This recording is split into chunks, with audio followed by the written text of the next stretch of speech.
episode of Savage with Mercy. I'm Landon. I wanted to answer a question that I got a couple months ago now.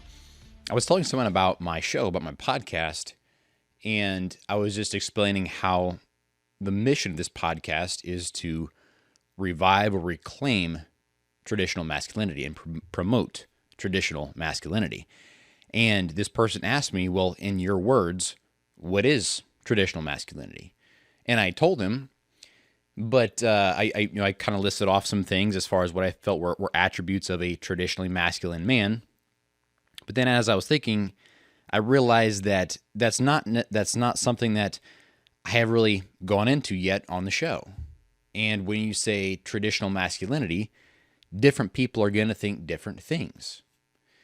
And so I took some time, put together some thoughts, and I really wanted to dive in a little deeper as far as what is my definition of traditional masculinity and what do I think of.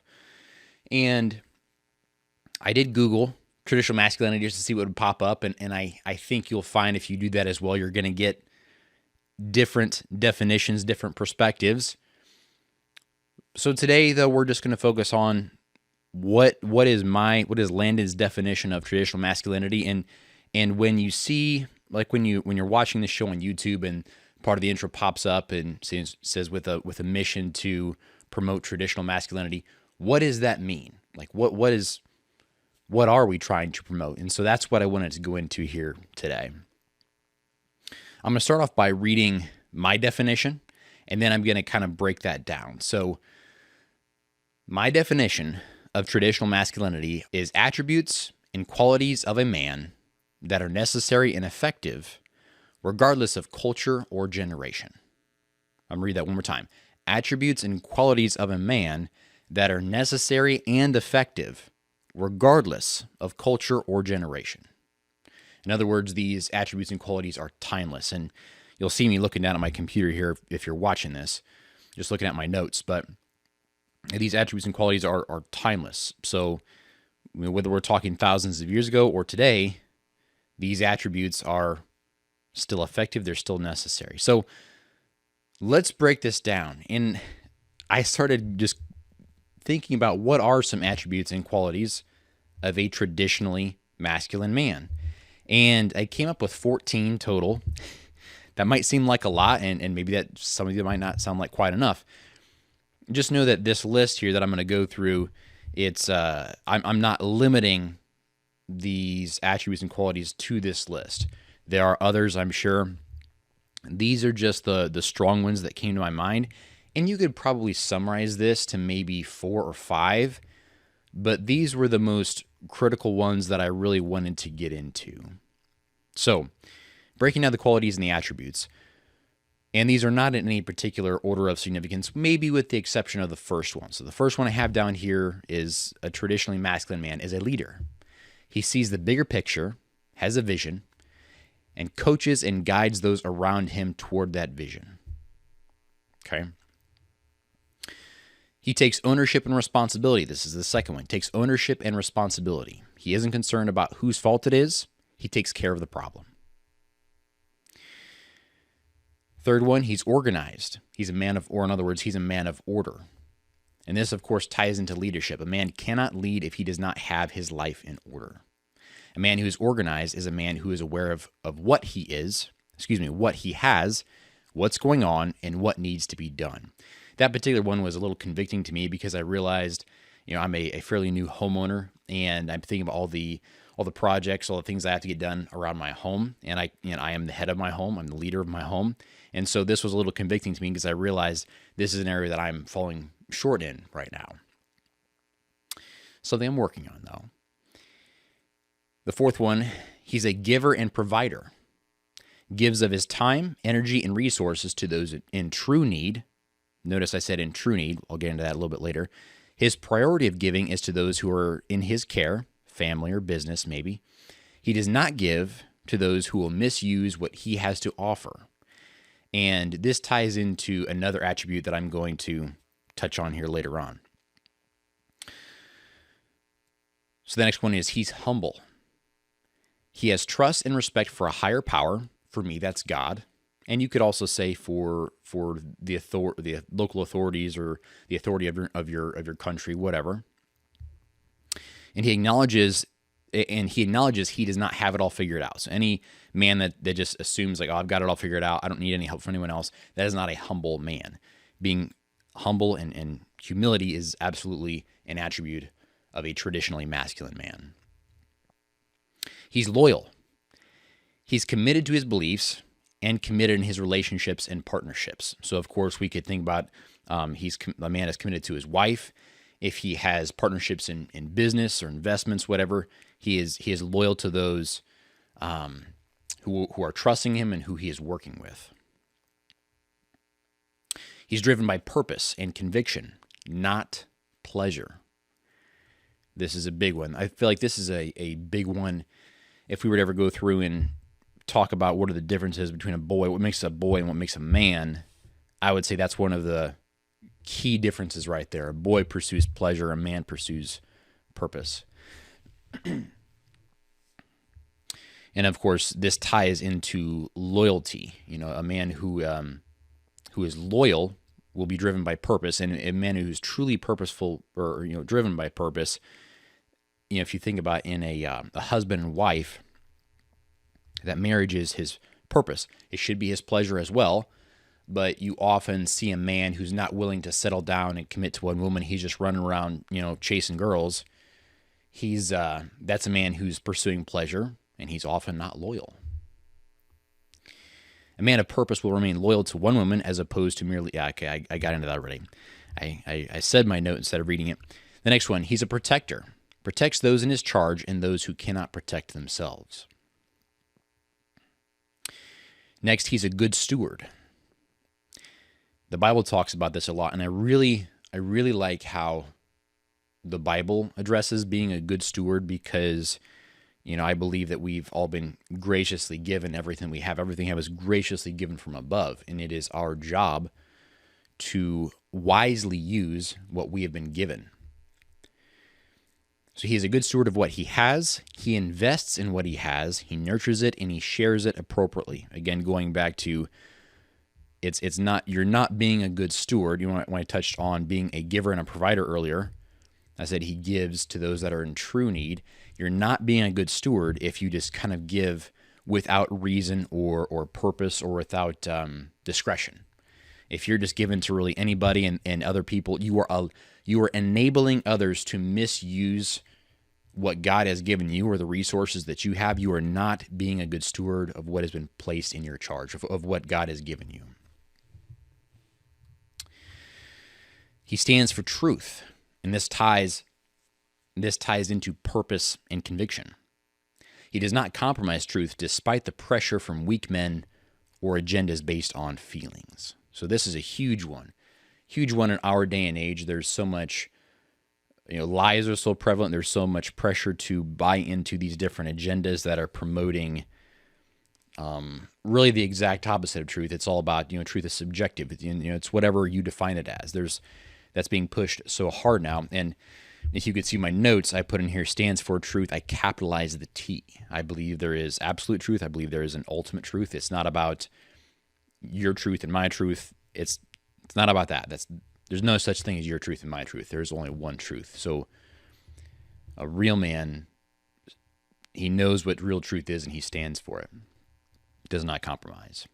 He seeks justice. He defends the innocent and does not allow evil to prosper. We're just about done here. He's compassionate and merciful. I was like, should I just put compassionate? Should I just put merciful? But I wanted to kind of put merciful in there because of the name of our podcast. He sees and tends to the hurts of others. Sees and tends to the hurts of others. So that's all about being compassionate and merciful. Because again, it goes back to the name of this podcast. It's a balance. Right? It's not just about the savage. It's not just about the primal, aggressive force, the disciplinarian. It's being able to show love and mercy. And notice I put he sees and tends to the hurts of others. Sometimes we can become so focused on our mission, on our goals, or even on what is on all the problems in the world, whether it's our problems or the problems in our community and our nation, etc. And we can look past those that are truly hurting and those that actually need our assistance. And it's one of those things to where you become so focused on one thing, you are needed in this other area. This happens to me as a husband and a father. I have to be very careful that I don't become so laser focused on one area. And it could be anything, but if I just overcompensate or just inappropriately focus on one area, I can often overlook other areas where I am needed in my home. 2 more here. He's honest, keeps his word, and lives out his convictions. That kind of goes back to the loyalty aspect as well. And then finally, he is emotionally stable. He is not led by his emotions. If you've been listening to me on podcasts for quite a while, you've heard me say that quote from is it Jason Wilson? Emotions make good servants, but they make poor masters. We should not be led by our emotions. An emotionally unstable man is the man who has anger issues, or who's always whining and pouting and complaining about what's not going his way. That's never going to want to make your wife support and submit to you. That you're never going to make your kids want to follow you and trust you. You're never going to make your employees trust you and want to follow you. That's just not being emotionally unstable and focusing so much on your feelings. And this is something that I would like to do a podcast on in the future, is like men and their emotions, because I think in the past, men were taught to suppress emotion to the point where it was unhealthy. And then I think and this is from different things I've heard or read, but then also I feel like just people I've talked to, they suppressed it so much to the point where their wives couldn't really read them. They didn't really know what he really thought. He wouldn't really say how he felt or what he thought, because that kind of ties in, right? Expressing yourself is a part of expressing your emotions. And so it was, in the past, men almost suppress them too much. And again, this is just my perception, right? I don't necessarily have statistics to fall back on this, but this is based on the conversations that I've had with others and some observations. But then now today, it's gone in the opposite direction, to where they've extremely overcompensated, to where men are encouraged to be emotional to the point where now they're whining and moaning and they're just crying about everything. In some cases, literally crying about everything. I'm not saying there's a time and place to cry. I'm not saying that, but you need to be emotionally sound. You need to be emotionally stable. I think there's a time and place for emotion, and there's also certain places. And again, I'm getting more into this than I meant to, but I think there's maybe times and places to be emotional, and there's certain people to be emotional in front of. Certain people should never see you emotional, and that's a whole other conversation. I've already said too much. So you're not led by your emotions. I think that also kind of goes back to being a driven by purpose versus pleasure. That kind of ties into that. You're controlling yourself. You're bringing yourself under subjection. But that's the end of the list. And I wanted to point out a couple of things here. Notice I didn't mention being physically fit at all, and I did not mention being financially successful. I'm just going to read some notes that I put on that here. So, a man who is truly a good steward, he's a protector, a provider, a man of order. So I'm listing off several things here in the list. A man of responsibility, a man of purpose. If you are all those things, you are going to be physically fit. Okay? If you're a good steward of what you have, you've only been given one body for your entire life. If you're a good steward of the body that God gave you, you're going to be physically fit. If you want to effectively provide, you're going to want to perform the best at your job or whatever you do to bring in money, you're going to be fit. If you're a man of order, you're organized, you're structured with how you eat, with how you work out or how you move. If you're responsible, if you're a man of purpose, you cannot be these things without being physically fit. If you are these things, you're going to be fit. And then going back to the financially successful side of things, if you are truly going to be a man, and it's similar things for the financial success. If you're going to be a man of purpose, a good steward, if you're a good steward of what you have, you're a good steward of your money. You're going to pay off your debts. You're going to borrow wisely, or not even going to borrow to begin with. You're going to invest wisely. You're going to live within your means. If you are a provider, if you're providing for others, you have to be financially successful to a point, right? If you're actually providing for others, and if you're responsible, if you're a leader, if you are these things, you're going to be financially successful. And that doesn't mean that you're a millionaire by being financially successful. It just means, kind of like I touched on earlier, do you have a lot of debt? Are you being irresponsible with debt or borrowing money? Are you prepared for the future? Do you have some money set aside? Are you investing wisely? That's more what I'm talking about. You're being responsible. It doesn't necessarily mean that you have to be a multimillionaire. Just to kind of wrap up this section, this is not going to be an incredibly long podcast here. I just wanted to list off a couple fictional characters. We'll say fictional characters that came to my mind when it comes like that represent traditional masculinity. I thought this would kind of make things interesting. And while there are definitely men of history that we would think of as being examples of traditionally masculine men, the problem with if you look at real men in history, we don't always know everything about their lives. And so we're basically just taking what we do know about them, and our knowledge of them is limited.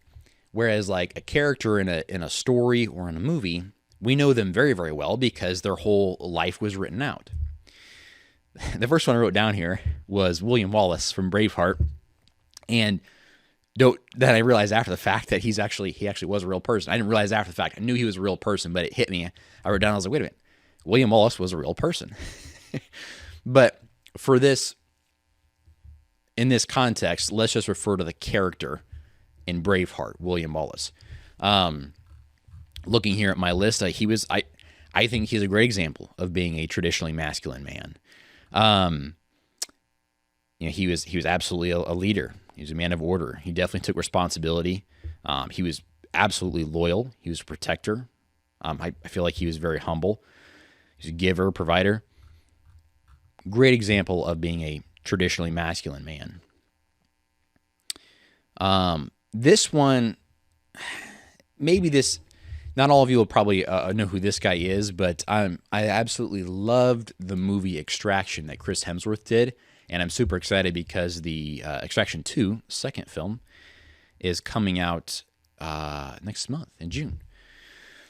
But I really felt like Chris's character, Tyler Rake, was I think it's how you say his last name. But I really felt like that was a good example of traditional masculinity. Maybe a traditionally masculine man with some demons, but how he protected that boy. He was mission driven. He was a man of purpose. He was loyal. He was loyal to those who had hired him to protect this boy. He was loyal to the boy. And if you watch the movie, initially he's kind of doing it because it's a job, but then he definitely forms like more of he does it because he knows it's the right thing. By the end, he knows it's the right thing. It's not just because he's being paid to do this. And I love that example. And he's a good steward of what he was given, what he's been given responsible for. He sought justice. And, was he compassionate and merciful? To the boy, yes, maybe not to everybody. And that's kind of where the lines get kind of gray and they're a little blurry because, to his enemies, he didn't practice a whole lot of compassion or mercy. And that's a very debatable topic, right? Like, when should you ever not show compassion and mercy? And I'm not going to get into that right now. That's a whole other conversation. But he defended this boy with his life. He defended himself as well, and that meant he had to kill a lot of people. So that was Tyler Rake, another example. Gladiator, Russell Crowe's Gladiator. Maximus, what was his full name? Maximus, whatever it was. That's terrible. I can't even remember his full name from the movie. I've seen that movie so many times. But Gladiator, I think, is a fantastic example of a traditionally masculine man. He very, very loyal. He was a protector, driven by purpose. I would definitely say he was humble. Took ownership and responsibility. Was absolutely a leader. I love that. I love that scene where him and the other gladiators are getting ready to be, shoved out in the arena, and he starts talking to them all like, "Hey, who's been in the army?" And he kind of gets some feedback, and he's like, "Okay, this is what we're gonna do." He takes ownership. He takes ownership, and he becomes the leader, and all these guys become to trust him and protect him. Fantastic movie, fantastic example of traditional masculinity and really making the best of a horrible, horrible situation. Again, it's a story, but what an inspiring story. George Bailey from It's a Wonderful Life. This is not an action film, but fantastic example of traditional masculinity, just being a husband and a father. Beautiful example there. Captain America, the guy here sitting to my left that you guys can see if you're watching this on YouTube.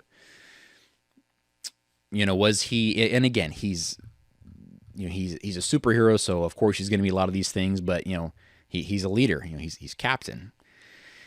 Takes responsibility. He's a man of order. He's a giver. He's a provider. He's humble, loyal. Not all the superheroes are humble, and not all of them are loyal. Absolutely a protector. Stood for truth and justice. He was definitely compassionate and merciful as well. So, and absolutely honest, of course, Captain America. Now, I wanted to mention two fictional characters that I think there's some attributes that are traditionally masculine, but in some ways are not. They are missing some things. So these are not good examples of traditional masculinity. The first one is James Bond. So I would say James Bond has the majority of the attributes that I listed out here. But the biggest thing he is lacking, and it's a big one, it kind of bleeds into other areas, is he wasn't humble. And maybe in some aspects he was humble, but how he was a womanizer, in some senses you could say he pursued pleasure a little bit more than purpose. For the most part, overall, the big picture, I would say he did pursue purpose over pleasure, but he had his fun for sure. But I would say that's the biggest thing, is he did lack some humility, and that's really just kind of the one area. Other than that, he was like a textbook masculine male, except for that one area, and it's kind of a big area. You don't see him settling down with a wife and children, and to me, that's a significant part. Going into the provider, the nurturer. Those are the aspects that I don't see him having, and it all starts with that lack of humility for James Bond. The second one I had is the Punisher. Another, yes, superhero, technically an anti-hero. But the Punisher had a lot of traditionally masculine traits, attributes. He was absolutely a man. He sought justice. He was definitely purpose-driven over pleasure. But again, with him, he was for sure loyal. And in many cases, he was a protector. But again, he did lack humility in the sense that he didn't have a whole lot of respect for authority. He did not recognize a higher power, right? And the big one, and I think this is actually, thinking of the Punisher was what made me think of the need to put down compassionate and merciful. Because as we know, he wasn't very compassionate or merciful. That was one of the biggest things that he lacked. And you can even say emotionally stable. I added that one later because now I'm thinking about it. Was he emotionally stable? That's another one that I can't really say that's traditionally masculine. And that one's a little tough for me because I'm a big fan of Captain America, of course, but then I'm also a fan of the Punisher. The reason being is the evil that's out there, it's very, the Punisher just wanted to cut through all the red tape. Let's not worry about judge and jury. Let's just take him out so they can stop, killing and raping and hurting people let's just take them out so we don't have to, so no one else has to suffer because of them. And there's a scene, if you've seen the show Daredevil, and the Punisher is in that show, and there's a scene where him and Daredevil are arguing about what the Punisher's doing. It's a very deep, inspiring scene. The Daredevil is literally pleading with the Punisher for these horrible people. He's asking the Punisher to give them a chance to make things right. And the Punisher's like, if we give them a chance, they're just going to go back to raping and killing and being terrible people. We can't give them that chance. And Daredevil is like, no, like, you need to quit killing these people. Give them a chance to make their wrongs right. It's a really interesting, like, emotional, like, going, like, both of them are so emotional. Both of them are so passionate about what they're fighting for, Daredevil and the Punisher, but both of them are going about it in very, very different ways. And it's a really interesting scene.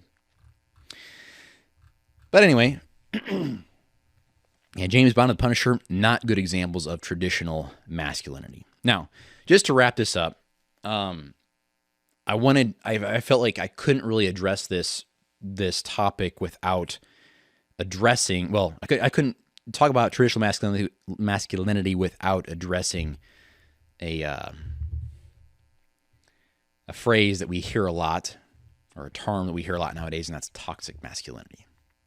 I'm going to do my best to say that no more than I have to on this episode, because I think it's a lot of crap.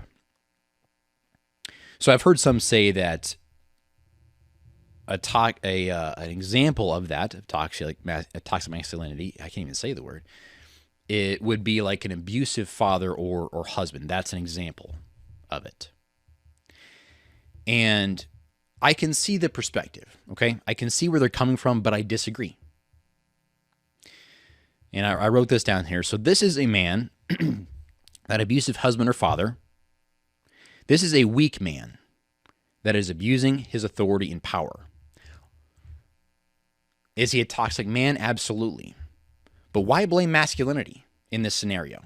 Masculinity encompasses so much. It's not fair or appropriate to blame masculinity as a whole for one person's inappropriate behavior. Anyone can abuse power and authority. Again, why are we blaming masculinity? Let's blame the man. It's not masculinity that's doing these things. It's the man. This is a toxic man. This is a weak, emotionally unstable man. And in my opinion, to promote toxic masculinity is to promote hate towards men and what makes them men. This is not doing our culture any favors. Masculinity is never the problem. Don't blame masculinity. Blame the man. Blame the individual. There are a lot of weak men out there. Our country is run by weak men. Most of you have probably heard that quote. Make sure I get this right. Strong men create easy times. Easy times create weak men. Weak men create hard times. Hard times create strong men. I think we're going through some hard times right now due to the weak men that have taken control of our nation, of our communities. But I think they're going to get harder before they get better. But I do think that this is the beginning of the era of, I do think there are some strongmen that are coming out of this. But I do think, like I said, I do think things are getting a little bit harder before they get better. But time will tell. Thank you for listening and watching me going through these different attributes and qualities of what makes a traditionally masculine man. I would love to hear your feedback on this. If you think I'm missing some things or some things I need to add to this, or if you think I'm, maybe if you have a different perspective of what being traditionally masculine is, I'd love to hear it. So feel free to comment on the video, send me a message, whatever, send us a DM.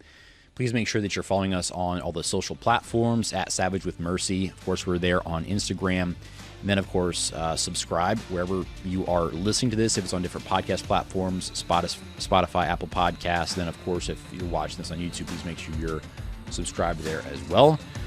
But as always, thank you all so much for tuning in today to this episode of Savage with Mercy. I'm Landon Wietrich. I'll catch you next time.